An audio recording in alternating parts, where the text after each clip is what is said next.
கோபம் களவு கொள்பவன் பேசத் தெரிந்த மிருகம். அன்பு நன்றி கருணை கொண்டவன் மனித வடிவில் தெய்வம். இதில் மிருகம் என்பது கள்ள மனம், உயர் தெய்வம் என்பது பிள்ளை மனம்.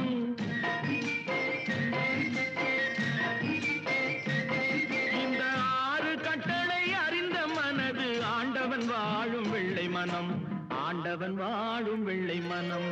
6 மனமே 6, அந்த ஆண்டவன் கட்டளை 6. தேர்ந்து மனிதன் வாழும் வகைக்கு தெய்வத்தின் கட்டளை 6, தெய்வத்தின் கட்டளை 6. 6 மனமே 6, அந்த ஆண்டவன் கட்டளை 6.